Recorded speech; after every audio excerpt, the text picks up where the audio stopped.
click that. Now that the recording is starting, I'm happy to introduce you to our first panelist and moderator today, Melody. And I will let you introduce all of the panelists. Take it away. Thank you so much, Camille, and thank you everybody for being here today. This webinar started shortly, discussions for having this webinar started shortly after an AIA conference presentation that was provided earlier this year on 3D printing. A number of AIA Pasadena and Foothill members approached me and others who were on that panel and asked if we could translate that presentation into a discussion specifically pertaining to Pasadena and Altadena, and that's what brought us all here together. So thank you for the opportunity. Some takeaways from our webinar today. Really quickly, 3D concrete printing empowers designers to seamlessly integrate form and function, enabling complex geometries and expressive architecture without compromising structural performance. 3D concrete printing produces stronger, more resilient structures. 3D printed concrete is inherently fire resistant, enabling faster recovery compared to conventional wood framed buildings, hence the interest for rebuilding in Pasadena. And in Altadena, Palisades, etc. And automated waste reducing processes accelerate timelines and lower labor costs, making 3D concrete printing a scalable solution for housing, infrastructure, and climate resilient development. My name is Melody Yashar, and I'm a founder of Inara. I focus on construction technologies for both Earth and space in various applications. I'd like to introduce our panelists and our presenters today, Jesse Hansen, Principal Engineer of JF Hansen LLC, Babak Zarayan, Emerging Construction Technology Specialist with ASTM International, and Edward Amaro, Head of Production Operations at Emergent Construction. Each of us has extensive experience working in large-scale 3D concrete printing. I've collaborated with all three of these individuals and have nothing but fantastic things to say about them. And it is a rare thing to have so many industry experts in the room at the same time. So we'll be sure to leave time at the end for questions following the presentations and our discussion. There are a number, from a very high level, there are a number of providers within the landscape of large-scale 3D printing today. What you see in this image, and I'm not endorsing one or the other, I'll speak more towards Icon Systems, just given that I had previously collaborated with them for the past, I guess, over 4 years. What you see here is a gantry-based system developed by Cobod. It can achieve pretty impressive building heights. It's one of many form factors that have been considered and are developed in the technology landscape of 3D printing. Here we have Apis Core system. Prior to working with Icon, I was collaborating with Apis Core. This was at the time the largest 3D printed structure constructed in the world. They don't use a gantry-based system. They use essentially a rotating mask with a telescoping boom to 3D print structures. And they also have a new iteration of this printer that's on a mobile platform to allow for a more versatile approach to your site configurations. We collaborated on a project where essentially we had the Apis Core printer it's sending a digital signal to a 6-axis robotic arm on the right so that they could collaborate on a construction sequence for what essentially was a large 3D printed jacuzzi, which was filled with water as part of a hydrostatic test. There are other 3D printing providers that use robotic arms almost exclusively. And those are available in industry. So some benefits of 3D printing, very briefly, is that it introduces radical speed efficiency when it comes to construction operations.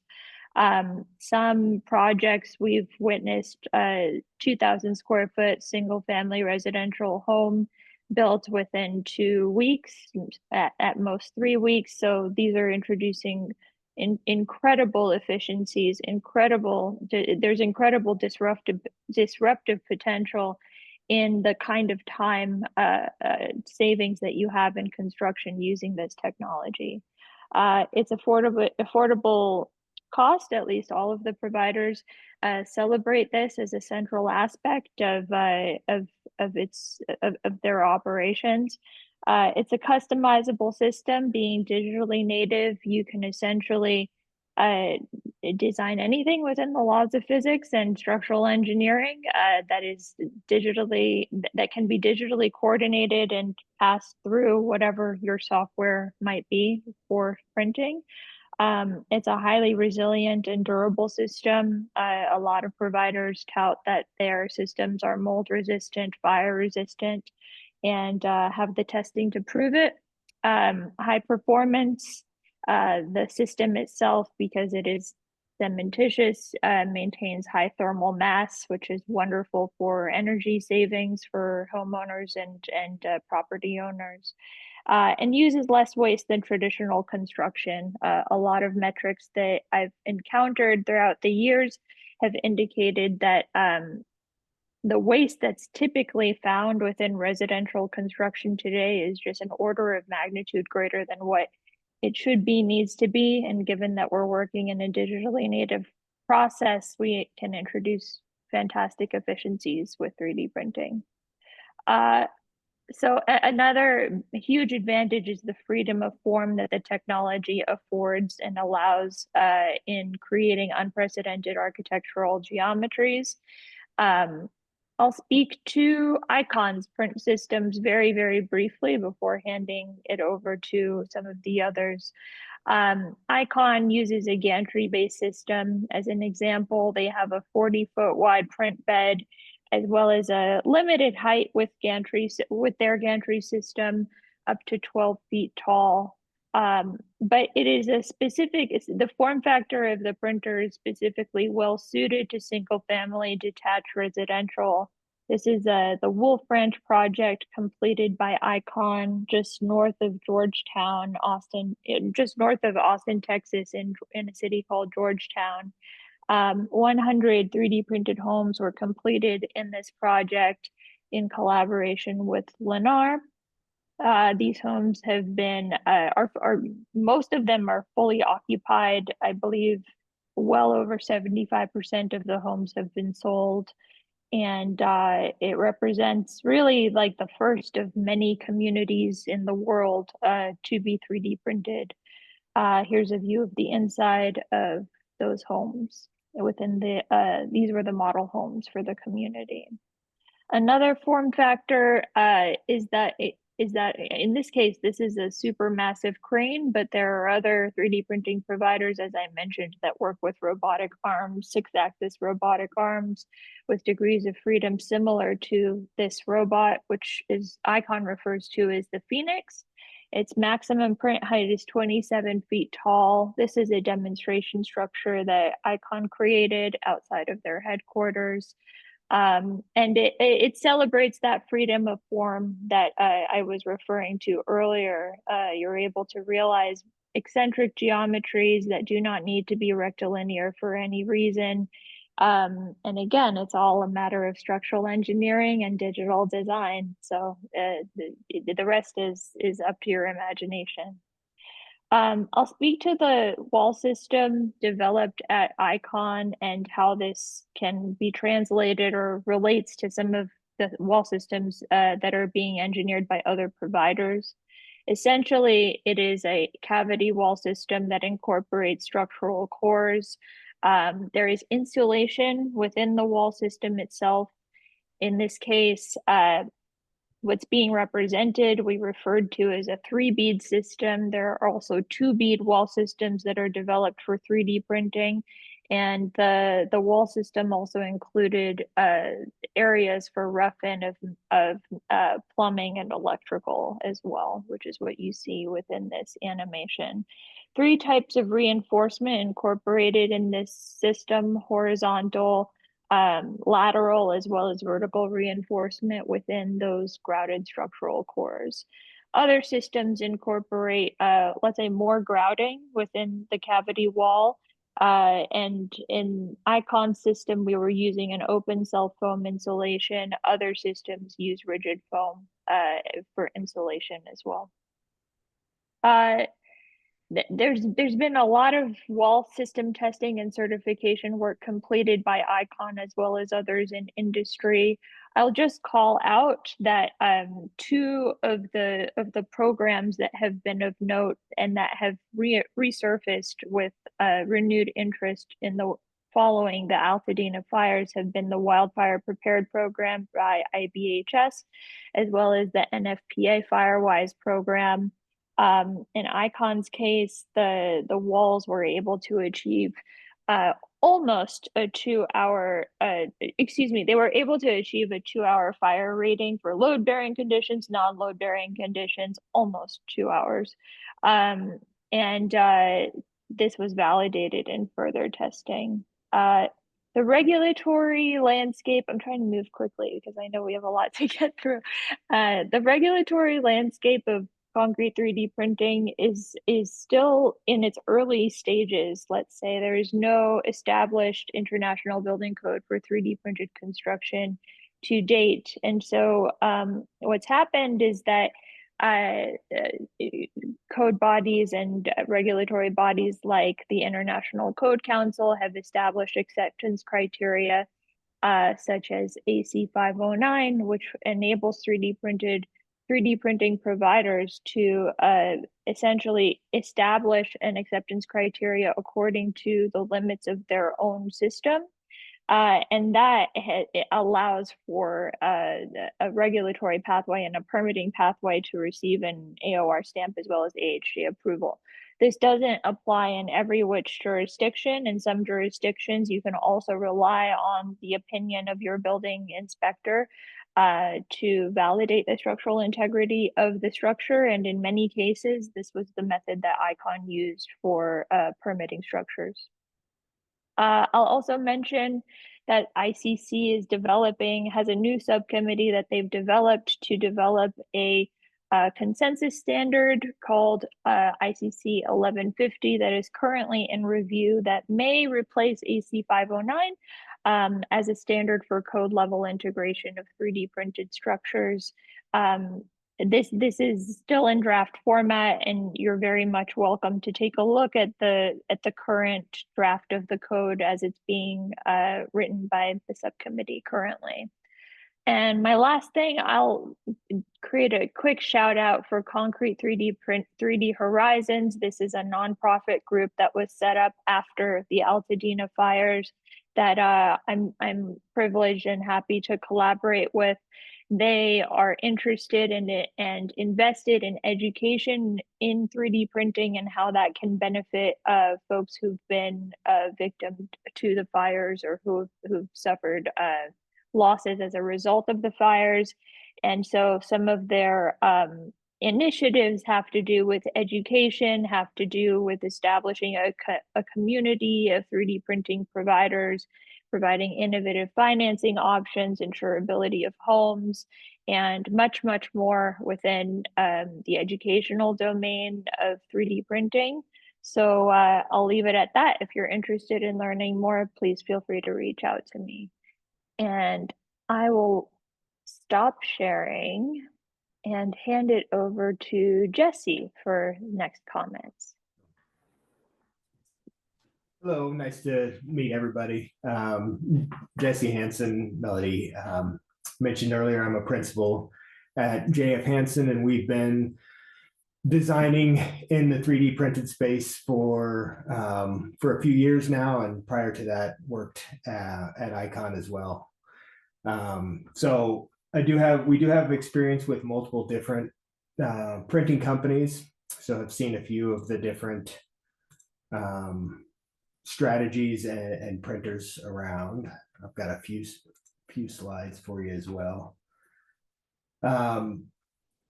These, I figured it might be good to focus on designing with 3D printed structures.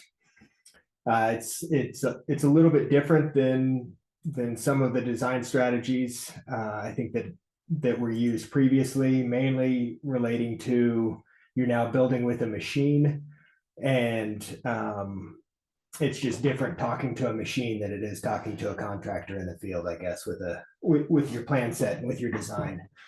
So from what we've seen, the collaboration between design and print teams is pretty key and has to start early on. The interplay between the 3D components and those processes do have effects on the design and the directions you go with certain elements in there. From a 3D printed structure standpoint, it's really about it's a combination of the hardware, the printer that you're printing with, the system that you're printing with, the software that you're using to design and then get into the printer, the design that architects and engineers come up with, and then the materials that you're using. So all of those have to kind of interplay when you're doing a design with a 3D printed structure. How it differs from, I guess, traditional design is, one, Melody hit on this earlier, is that there is a lack of code development and long-term data because of how fast this technology has kind of taken off. Many of the companies hold their information proprietary, so it's harder to get to code officials. So there's a little bit extra on the front end of talking to code officials for permitting and things like that. But I will say that we've been able to get through many of the harder code departments out there. So there is a path through. It just takes a little bit more work, a little bit longer timeline sometimes.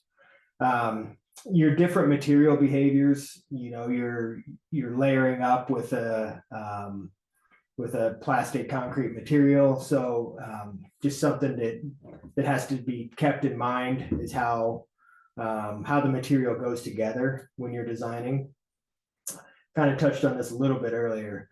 Talking to a machine and versus sending a plan set to the field where a contractor knows what they're getting into or has seen it before and kind of can look at a plan set and say, yeah, I get it, and can go from there. The machine won't do that. So you have to dial it in a little bit more on the design side. There's new calculation methodologies. As Melody mentioned, the form factors and everything else, you can design whatever you want now. That does introduce more, I guess, a different type of analysis than pulling equations straight out of a book in terms of finite element analysis and things like that. So slightly different on the design side when it goes to engineering for structural and thermal modeling. And then the changing in the design constraints. So the geometry constraints go away in terms of these are our square building materials that we all build with. But there are some other things to think about on the other side, and that's your different machines that you're using, the materials that you're using, and sequencing and how things want to go together. A big push in the 3D printing industry is process and building fast. And so that actually does, there's design elements that enable that or hinder that as you're going through. The design goals when designing, I don't think those really change a lot, but as mentioned earlier, there's the structural integrity, long-term performance are things that 3D printing does offer. And then the optimized build sequence is definitely a goal of the print teams. And then on the aesthetic side, again, being able to create anything that you can dream of with a new building technology is fun. let's see, key challenges and design considerations. We talked about code compliance. And then there's some other things that just are inherent to the building process that are people have different strategies for and are being figured out, but that you have to think through when going through it. One is, openings. How do you achieve the openings? What's the best strategy for design and print teams? Reinforcement strategies, the thermal bridging. In the new code cycle, I think will become more of a consideration. The complex geometry and load paths need to be looked at a little bit earlier in design. Foundation interfaces, waterproofing, and then one that is still out there, especially in California, is some departments are asking for testing verifications. We have seen from the design side more of a collaborative workflow instead of it, going from one design professional to another, where architecture, engineering, and print teams are all working together to define the design, the strategies, the goals. The print team and engineering is usually needed a little bit earlier than in traditional design, mainly because of all these things not being defined yet. Let's see, that covers most of this stuff, G code and how you get from Revit into G code. So there's a software component that changes depending on the provider that you're using. But there is, in that interaction, there's a possibility for a lot more of this form and function to work together, to where designs can inherently become stronger, and then that language can translate into disaster resistance, thermal, and structural design. So when designing with the 3D print, what do you need to get from your print team or from the print provider? Would be things like your printer limitations, weights, the areas they can print, volumes, some material data for what they like to use. Is it a pre-bag mix? Is it a concrete mix? And then workflow and design definition from them, and how they like to print openings and things like that. So with that, I do see that 3D printing forcing digital design, because it's always been something that's floated around, and it's been a good idea, but hasn't been required. But 3D printing does start to require that you do need to design in a model, and that model goes to a machine to build. So it is starting to force a little bit more on the design side, which I think is a good thing. And then while there are challenges and considerations, I don't currently see any limitations to where 3D printing can go. I think it, just continues to get bigger and bigger, and we're seeing larger and larger structures designed and getting permitted. So I think 3D printing is starting to take off, and I think it can be used for almost anything you can think of at this point. So that's all I had. Melody, I don't know who's next. That's great. Thank you, Jesse. Babak, if you wouldn't mind going next, that would be great.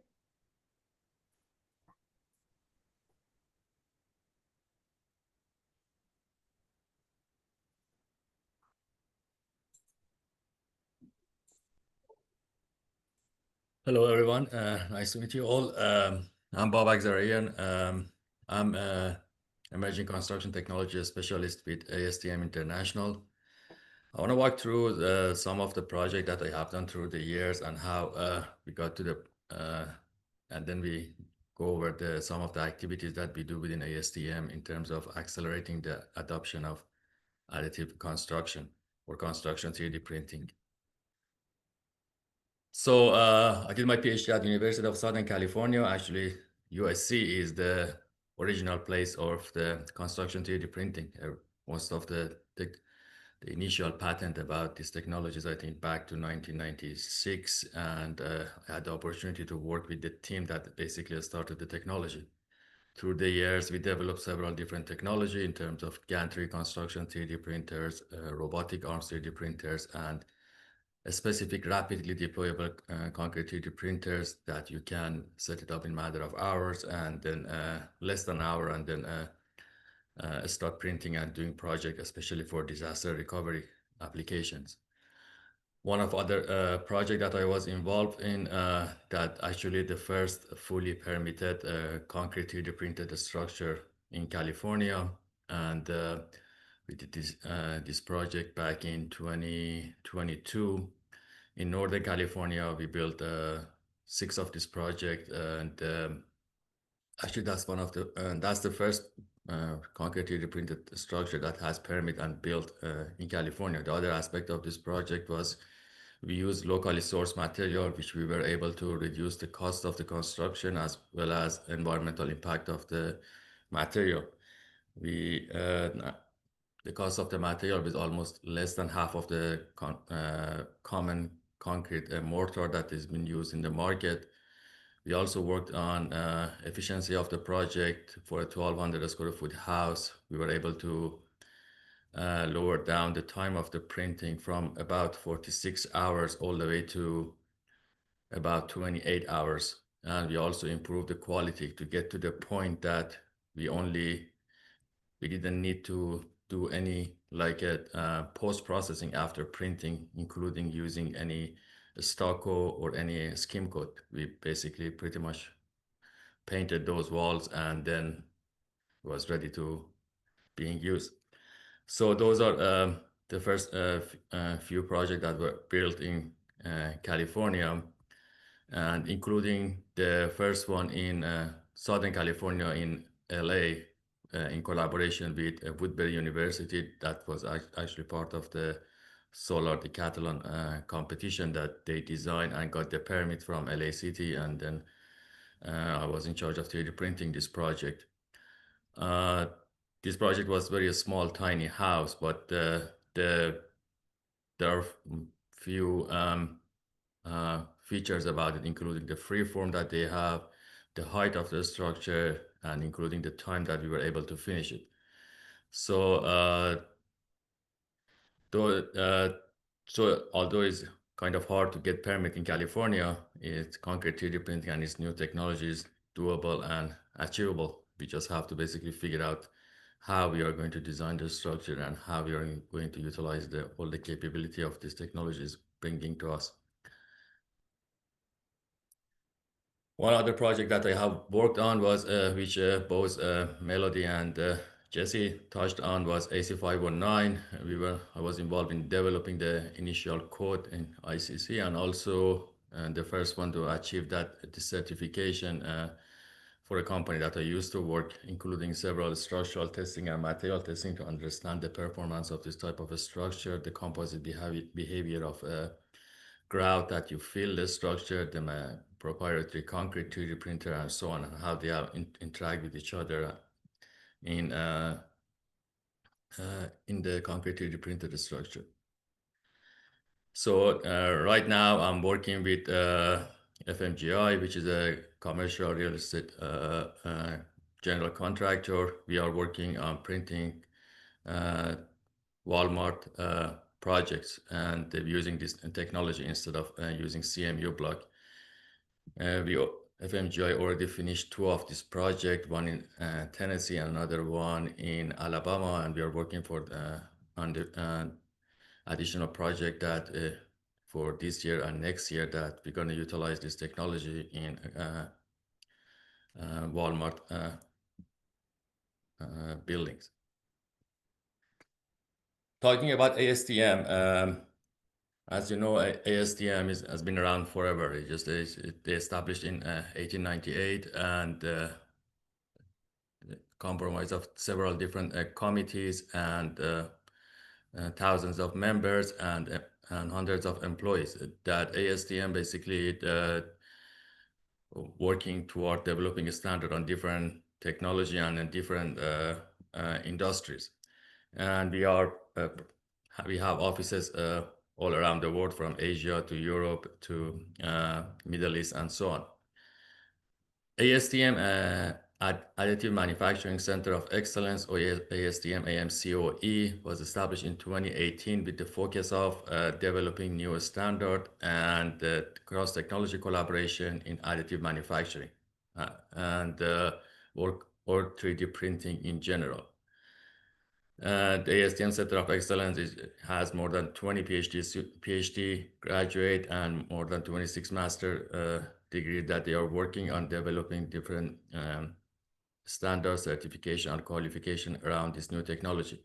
Part of the ASTM that I'm in charge of, ASTM Emerging Construction Technology, or ASTM Additive Construction, is we are focusing on different cross-technology collaboration and adopting different standard in construction 3D printing. There are 5 main pillars in our work in emerging construction technology team, including standard development, including research in a standard, cross-technology collaboration, and accelerating commercialization. We are working on how we can improve and adopt qualification and certification process, and working on education and workforce, and also we are doing market intelligence, understanding the trend in the concrete 3D printing and 3D printing in general. Through that, we provide several advisory services in ASTM AMCOE. We had several publications, including Roadmap for Digitalization of the Construction Industry, which was published in 2023, and Waller's Associate Report on the construction, which was basically dedicated to additive construction technology in 2022. So through the training and certification program that we have, we work with construction 3D printing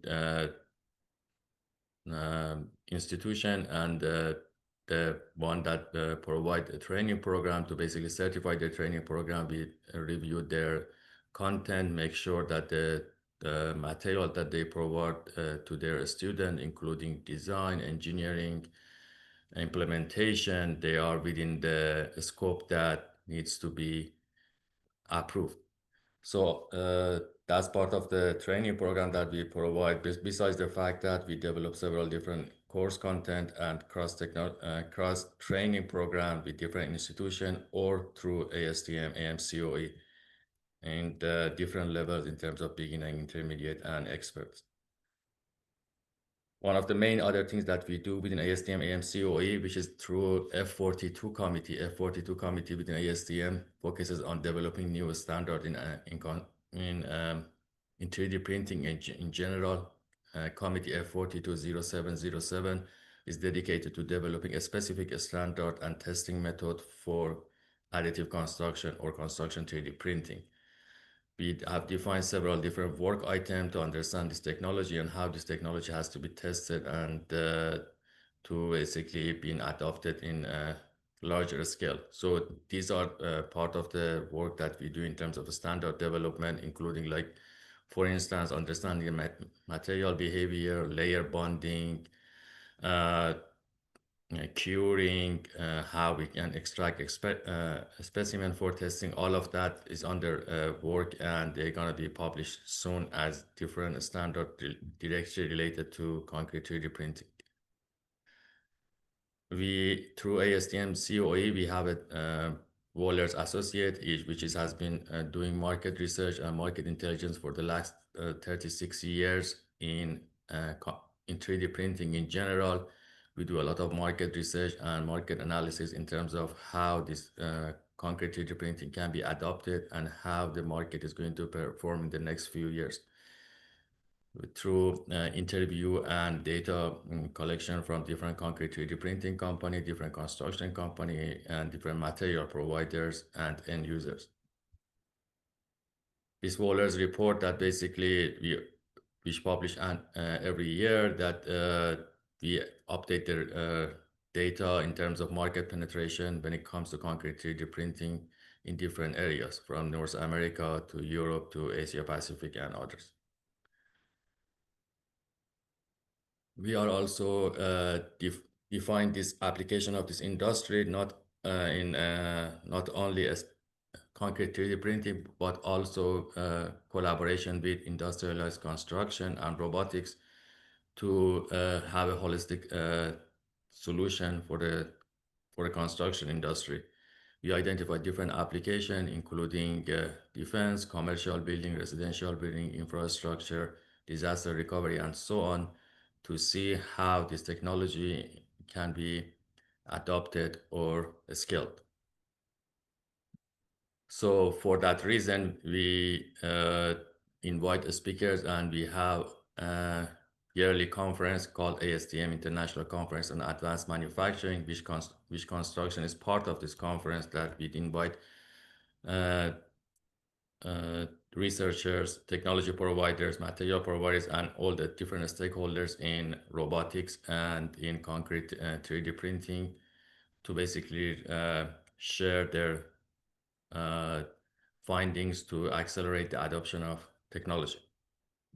The last conference that we had more than 1,100 attendees, and it was in October last month in Vegas.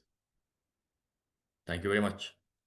I'm sorry, I think it was longer than I expected. Thank you, Babak. No worries. And Edward is last.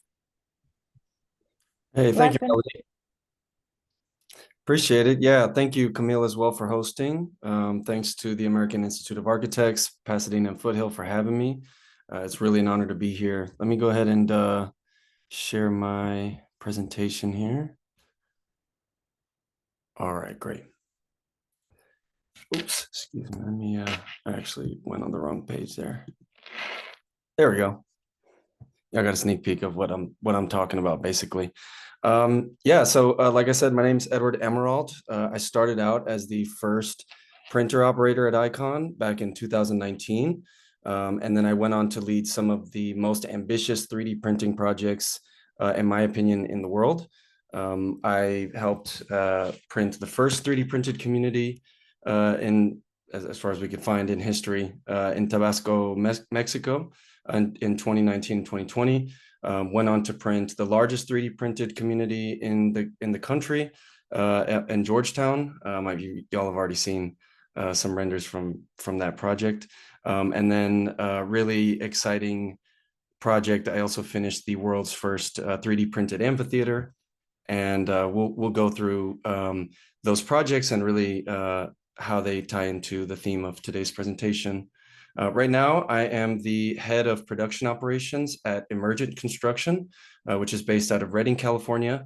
And I'm overseeing a series of wildfire recovery houses that we're going to be printing in the Pasadena area, which I am really excited about to get going. Permitting. Alrighty. So the title of my presentation here is called Beyond the Render, an operator's playbook for climate resilient architecture. And like I said, I'm really grateful to be able to present on this topic.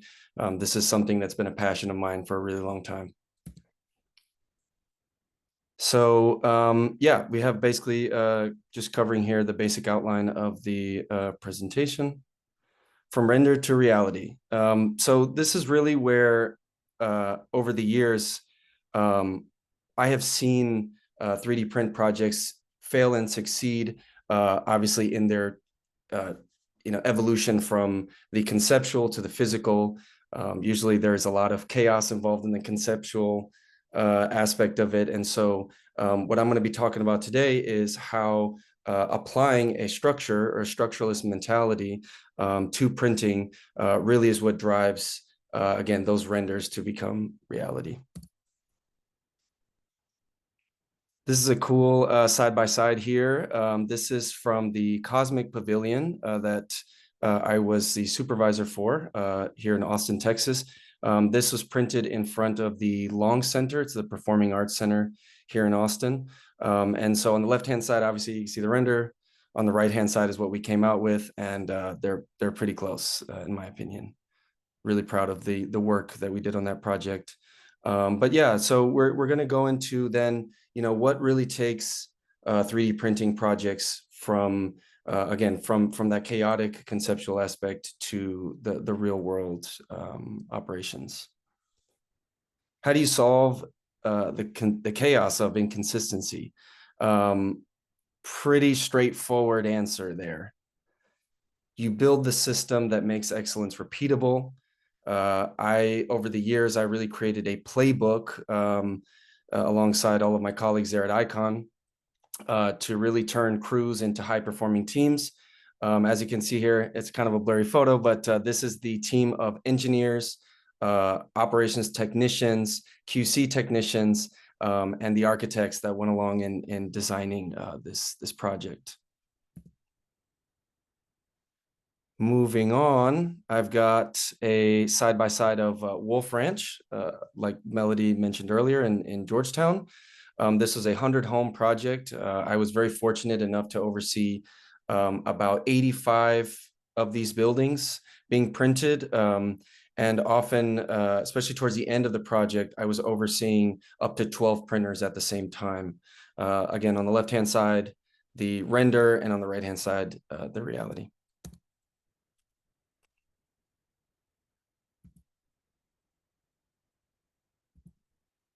So the system is the solution, really. I break down here some of the kind of bold, bullet points that I really carry into any operation that I'm doing. Again, being the head of the production with emerging construction now gives me a lot more oversight into this process. But it breaks down essentially like this. You start out with a structure that really allows you to get ahead of the curve when it comes to, again, as we've talked about, all the different curveballs really that come along with 3D printing. The magic is in the prep work. If you can get prepared ahead of time with as much of the out of the design process, like Jesse mentioned, really important to collaborate with the design team, the structural engineers, all the way to the point of the print team to the operations team, where again that execution is happening. The next, I couldn't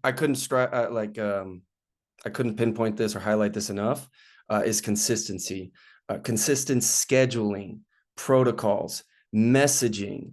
I think over the years, there's been a lot of misinformation about 3D printing, especially, in the marketing and the sales aspects of trying to get projects across the finish line. 3D printing is already magical enough. We don't need to make fantastical claims about, printing houses with $10,000 and stuff like that. Like there's no need.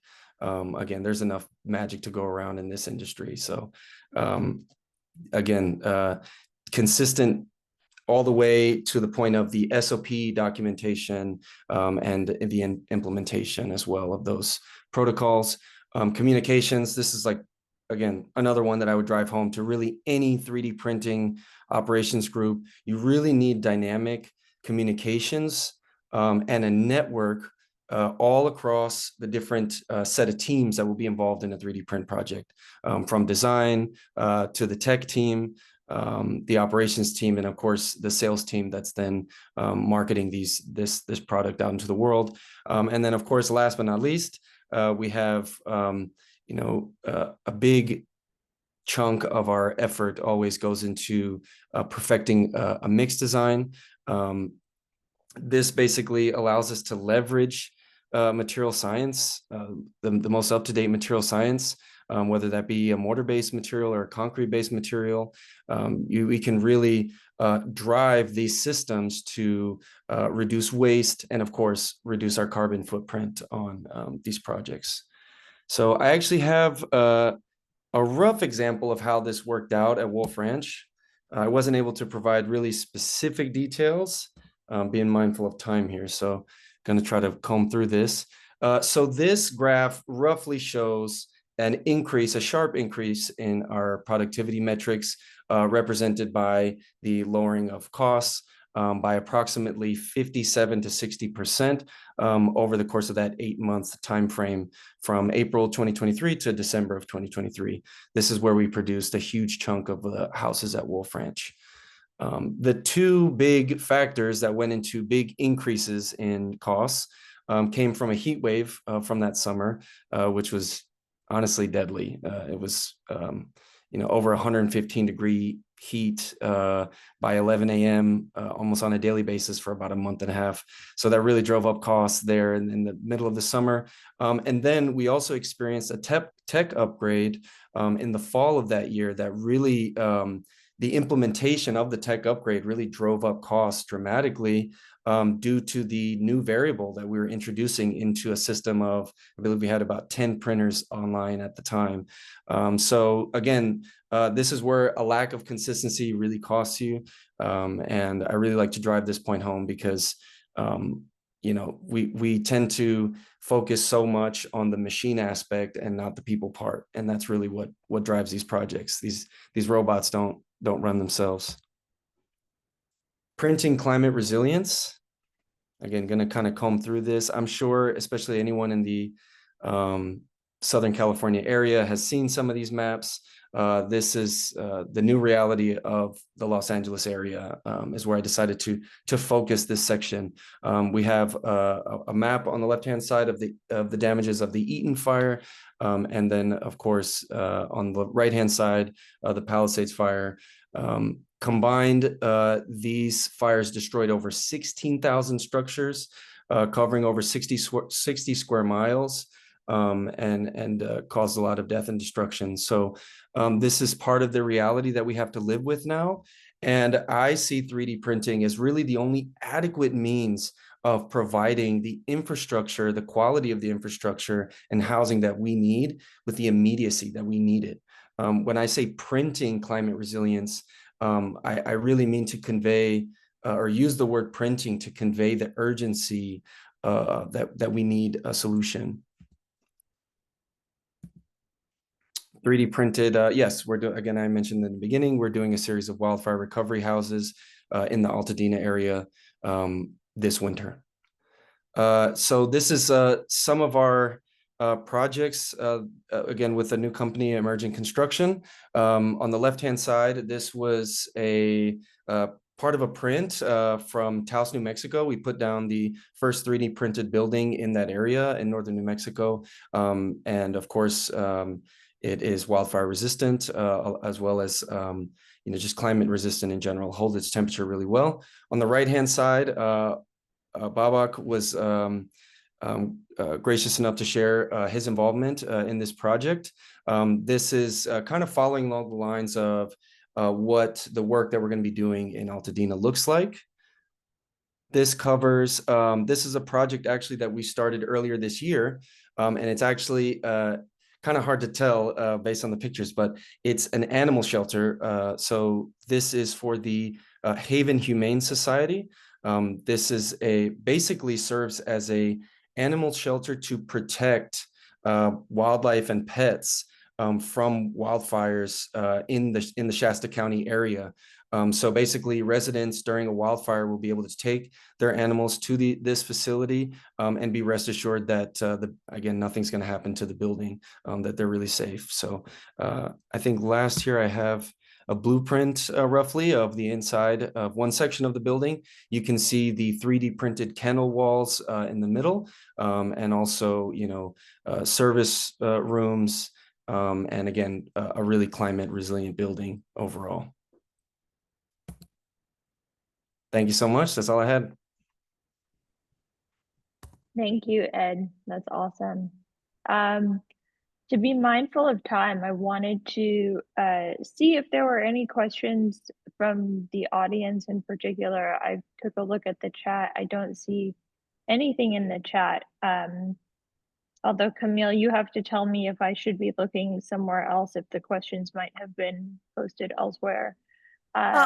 I'm not seeing any questions in the chat, so I will actually kick it off with a question of my own. So say you don't want a building that is gray or white. Would you have it printed in a different color, or can you paint? And what about interior walls? Could you paint your interior walls? How would you handle something like that? Sure, I can take that one and then I'll hand it off to others. You definitely can paint the walls. It's something that a lot of homeowners are interested in. They're not looking for the concrete looks necessarily, although I should say that many architects like the aesthetic of exposed walls. At Icon, we did have projects where we included a dye basically within the material itself so that you can actually have the exposed material be your finish, or you can paint on top of it as well. So there's lots of options available. Anybody else want to jump in on that? If you don't mind, Melody? Yeah. So yeah, the Cosmic Pavilion was actually done with a tinted material, and the ambient conditions on site really create. I mean, if you're used to seeing, the standard gray on 3D printed walls, when you apply that to like an earth tone or an earth-based tone, you really get some beautiful, beautiful gradients along the wallscape. So yeah, highly recommend either adding a dye right to the mix, or like Melody said, most people just go ahead and paint them. I've seen a lot of also plaster work with mica flakes look really good. So That's great. Thank you, Camille. Other questions? So we now have kind of a comment slash question in the chat. David is interested in mixtures with a comment that sustainability could be pushed much further if we can include a portion of material from the site, and would like to hear a little bit more about that. Babak, do you want to answer that one? You've worked with local materials and sourcing local materials for 3D printing. Yeah, sure, definitely. So there are two main type of material in this for the concrete 3D printing. One of them is the proprietary mortar that basically developed for mostly with one of these big concrete companies, and they are usually costly. The cement content of those materials is higher. The other application that you can do, which is beauty of this technology, is that you can use locally sourced material, and knowing how to make the composition of those material and the chemical admixture that you need, you can reduce basically the environmental impact of the mix by lowering down the cement content. Because most of those proprietary mortars, they have fine aggregate, they have fine sand, but when you get to the point of locally sourced material, you can use aggregate, and which again help to reduce the cement content. Moreover, you can use supplementary cementitious materials like fly ash, silica fume, and so on to replace the cement content and make it more environmentally friendly.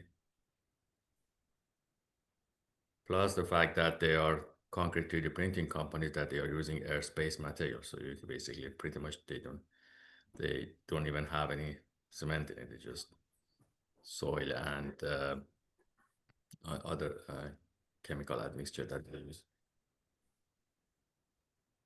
That's great. David, if you have any follow-on questions, feel free to shout out. Emily, thank you for your message. Great to see you. Emily has a question about the biggest hurdles in getting projects permitted and to code with the city and how we got them approved. So we've seen examples in the presentation today of work that has been permitted in Texas, of work that has been permitted in California. I mentioned very, very briefly that typically speaking, code compliance and permitting of 3D printed structures can go one of two routes. One is relying on the judgment of the building inspector according to the engineering data and other data that's provided on a case-by-case basis per project. And the other is to comply with the acceptance criteria 509 put together by ICC, the International Code Council. This is a certificate program which enables companies and providers to basically introduce their own acceptance criteria for permitting structures, for permitting. And there are other, I would say, regulatory bodies that are interested in advancing the code so that we can get to the point where we do have internationally accepted building code for 3D printed construction. Jesse, do you want to add anything in particular about permitting processes in Altadena? I'm sure that's what the local group probably is most interested in.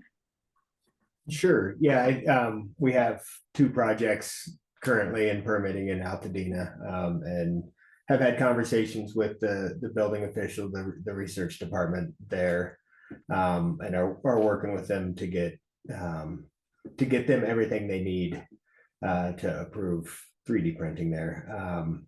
So far, the meetings with them have been good. They're open to it.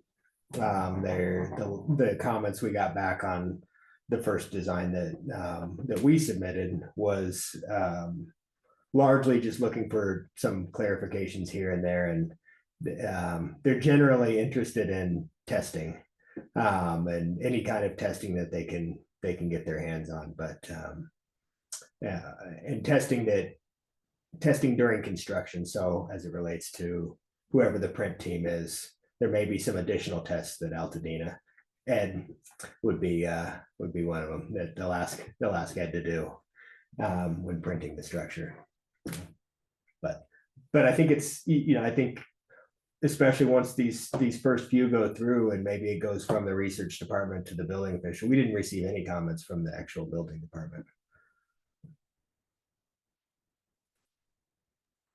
That's great. Thank you, Jesse. Let's see, Dora has a question on the price per square foot to standard construction.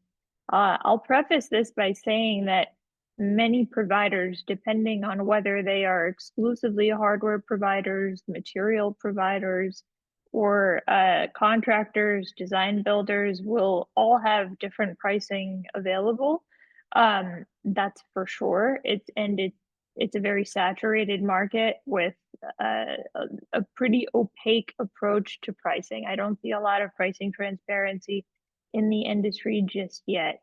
But I would say overall, if some of the figures that I've seen have celebrated 3D printed construction as being between $75 a square foot to $150 a square foot. Other pricing I've seen has been closer to $250, $300 a square foot. A lot of this will depend, of course, on the specifics and the variables of a unique project, its site, where the printer will be deployed, how far it's going, where the material is coming from, and all kinds of other dependencies that will that make up what your standard cost is. But by and large, I think that the efficiencies of 3D printed construction are in the simple fact that you have a unified material and structural system integrated within an assembly that eliminates the need for multiple trades to come out to site sequentially and follow one after another to finish up a standard stick frame house, for example. So the efficiencies that you see are effectively in time, and those also translate into cost efficiencies as well.